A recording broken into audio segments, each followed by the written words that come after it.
Oi pessoal, vamos falar um pouquinho sobre água? Vamos chamar a Carlinhos Brown então para falar sobre água mineral. Olha a água mineral. Não, melhor não. Eu como cantora acho que eu sou um pouco melhor como professora de biologia. Bora lá? Qual a quantidade de água que a gente deve beber por dia? Existe uma conta para a gente conseguir fazer esse cálculo, para a gente calcular. A maioria das pessoas fala, você tem que beber no mínimo 2 litros de água por dia. Mas isso vai estar de acordo com a massa da pessoa, né? Com quanto essa pessoa pesa, né? Então as pessoas que pesam um pouquinho mais têm que ingerir um pouquinho mais de água. E as pessoas que pesam um pouquinho menos têm que ingerir um pouquinho menos de água. Existe um cálculo que geralmente a gente faz que é em torno de, mais ou menos assim, ó, você vai pegar 35 e vai multiplicar, que esses 35 na verdade é 35 ml de água. Você vai multiplicar pelo seu peso, então esse valor não vai mudar. Aí aqui você vai colocar a sua massa.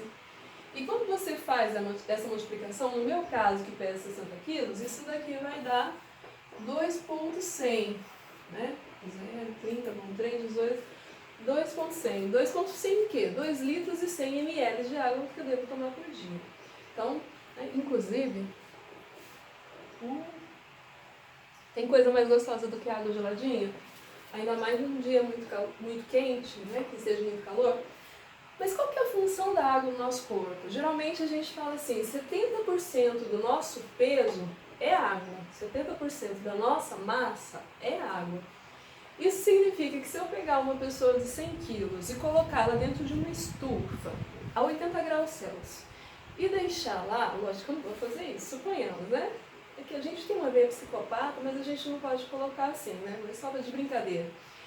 E tirar aquela pessoa que tinha uma massa corporal de 100 quilos e pesar ela depois, que evaporar toda aquela água que estava dentro do corpo dela, quanto vai me sobrar, né, de massa seca, de biomassa seca? Vai me sobrar ali mais ou menos 50 quilos, porque os outros 70 quilos, né, eles evaporaram porque eram compostos por água. Então, quando alguém chegar em você e falar, você está gordinho, você já olha e fala assim, gordinho não, eu estou hidratado, né? Porque 70% do meu peso é água. Mas quais são as funções da água no nosso corpo? Quais são as principais funções? O pessoal da química geralmente fala que a água é um solvente universal. E dentro do nosso corpo ela funciona bem como um solvente realmente. Porque ela tem a capacidade, né, de dissolver a maioria das substâncias que a gente tem no nosso corpo. A água entra ali para dissolver. Então ela é um importante solvente universal que a gente tem. Outra função importante, reações químicas. Tanto no processo de fotossíntese, quanto no processo de respiração celular, a gente vai ter a água participando. Ora como produto, ora como reagente, né? Mas ela vai estar favorecendo as reações químicas a acontecerem no nosso corpo. Outra função da água no nosso corpo, transporte de substâncias. Isso fica fácil quando a gente pensa no sangue, né?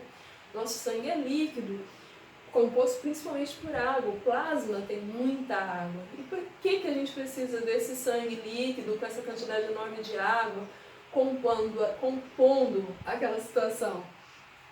Principalmente para facilitar o transporte de substância, o transporte de anticorpos, os transportes que vão acontecer dentro do nosso corpo, a gente depende deles. Tá? E uma regulação térmica também, é o nosso ar-condicionado que a gente tem embutido no nosso corpo. Quando a gente vai fazer uma atividade física e a gente esquenta demais, considerando que a nossa temperatura tem que estar em torno de 36,5, 37 graus Celsius, a gente começa a aquecer, o que automaticamente acontece? A gente começa a transpirar, né? Forma aquelas pizzas em volta do braço, né? Aquele cheiro não muito agradável. Mas a gente tem a água aí fazendo o quê? Regulando a temperatura. Quando a água encosta na nossa pele, ela rouba essa temperatura que está aquecida e com isso ela consegue evaporar. Então a gente tem a água vindo para a nossa pele, resfriando a nossa pele, essa superfície corporal, para conseguir evaporar, né? Ou quando a gente vê o crush da gente, que a gente fica mais assim, a gente acaba também, né, acelerando os batimentos cardíacos e acaba eliminando uma quantidade de suor. Mas a quantidade de água, ela vai variar. E ela varia de acordo com 3 coisinhas principais. De acordo, por exemplo, com a espécie, né? Vamos supor, quando eu penso numa medusa, 98% do corpo da medusa é água, por isso que até a gente chama ela como água viva. Imagina, 98% do corpo de uma medusa ser água. Ela é até meio transparente, de tanta água que ela tem. De acordo com o quê? Com a idade também. Então a gente vai ter a água variando de acordo com a idade. Quanto mais velha uma pessoa, menos água ela vai ter no corpo dela. Então uma dica de beleza é beber bastante água, tá? Para você conseguir te manter o seu metabolismo mais ativo, né? E mesmo dentro do meu corpo, a gente vai ter quantidade de água diferente dependendo da região, dependendo do tecido que a gente está analisando. Então, se a gente pensa, por exemplo, no tecido ósseo, é muito claro na cabeça da gente que ele tem uma pouca quantidade de água, né? Não que ele não tenha, ele tem, né? Porque apesar de algumas pessoas acharem que o tecido ósseo é um tecido morto, né? Que é um tecido ali que está ali estático, ele está tendo algumas reações químicas acontecendo, diferente do cérebro, que tem uma quantidade maior de água e vai ter uma quantidade muito maior de reação. A água, então, ela vem para facilitar o quê?